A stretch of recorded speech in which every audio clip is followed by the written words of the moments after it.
जी sir अस्सलाम वालेकुम। अच्छा पाकिस्तान च इंसाफ की की सूरत हाल है, इंसाफ ਤੁਹਾਨੂੰ ਹੁੰਦਾ ਨਜ਼ਰ ਆਉਂਦਾ ਹੈ?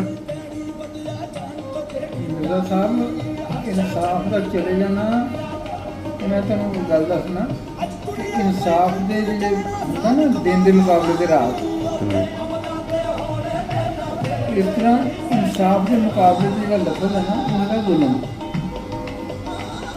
ਪਾਕਿਸਤਾਨ 'ਚ ਇਨਸਾਫ ਨਹੀਂ, ਜ਼ੁਲਮ। ਇਨਸਾਫ ਦੀ ਤਾਰੀਫ ਇਹ ਹੈ کہ ہر چیز اپنی جگہ پہ موجود ہو۔ ظلم کی تعریف یہ ہے کہ اپنی چیز جگہ تے چیزاں موجود نہ رہیں۔ چرچل والی گل میں پھر دہراواں گا کہ برا حال سی ملک کا، لوگوں نے پوچھا کی بنے گا، وزیر اعظم سی گا کی بنے گا، ساڈا پریشان ہے۔ انہیں کہا میں صرف ایک جواب دیو کہ کی جی، ان کا دسو انصاف ہو رہا عدالت میں؟ انہوں نے کہا جی ہاں انصاف ہو گیا۔ انہوں نے کہا بالکل نہ کروا، اسی پیروں سے کھڑے ہوئے اور ہو گئے۔ ہوں یہی سوال اگر پاکستان کو کرے کہ عدالتوں سے انصاف ہو رہا، الٹ ہو رہا، کی ہو رہا؟ ظلم ہو رہا۔ ظلم ہو رہا، نہ صرف ظلم ہو رہا، ظلم کے پودے کاشت ہو رہے، لوگوں نے ذہن سے بٹھایا جا رہا ہے کہ اگر تمہیں کوئی چیز حاصل کرنی ہے تو انصاف میں تمہیں کچھ نہیں ملنا، کوئی دام مارو، ٹیڑھی انگلی نہ کٹو کبھی کوئی نکلے گا، تمہیں ظلم نہ تمہیں لبنا جو کچھ کرنا، انصاف نہ کچھ نہیں ملنا۔ یہ لوگوں ذہن سے پاتا ہے، سوچاں بگڑ گئی، لوگ سوچنا چھڈ گئے۔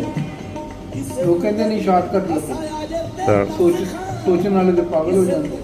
یہ کیا جا رہا ہے کہ بندہ اچھی گل کرے تو فوراً مجھ کو الزام لگ جاتا یہ پاگل ہے، یہ گلا کتنا نہیں کرتا، یہ قادیانی نہیں ہونا، قادیانی نہیں کی الزام، یہ گل مرتا نہیں کرتا، یہ کری کری کرتا ہے۔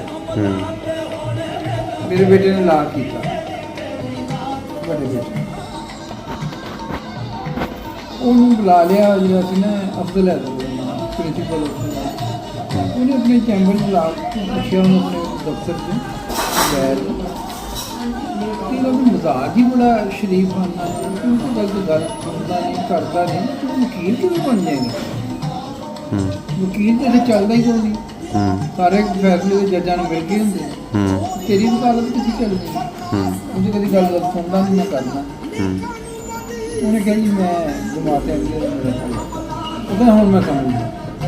اچھا ٹھیک ہے ٹھیک ہے، یعنی کہ انصاف کی توقع ہی نہیں، وکیلوں بھی کوئی نہیں، ججاں بھی کوئی نہیں، ملزماں بھی کوئی نہیں، جنہوں مظلوماں بھی کوئی نہیں، ظالماں بھی کوئی نہیں۔ ایسے حال ہوا ہوں اس زمانے سے میں جی اصل گل کر لگا شراز صاحب، ایک سوال میں بہت لوگوں نے کرتا وہ اج تک میں جواب، اج میں تھوڑے ذریعے لوگوں کو سوال کرنا، اور لوگوں کو صرف میں یہ کہوں گا کہ اپنے جھاتی مار کے جواب شک نہ دو، اپنے آپ میں سمجھا لو۔ اگر تھوڑی پیدائش بہت بحث ہو جائے، میری کسی نے ایک سوال کرنا ہے، اگر تھوڑی پیدائش رسول پاک کے زمانے ہو جاتی، تسی منن والے جو ہونا سی کہ روڑے مارنا؟ ہر کوئی کہتے منن والے یہی کہتے نا۔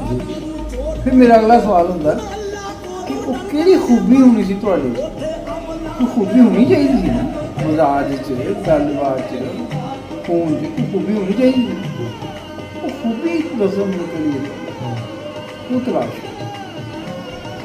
اج تک مجھے کسی نے دسی نہیں کہ میرے آ خوبی ہے سی، اس واسطے میں مانتا۔ بالکل بہت ویلڈ سوال جب سوچتے ہیں نا ان کو لگتا ہے کہ پاکستان وہ جواب ہی نہیں ہوتا۔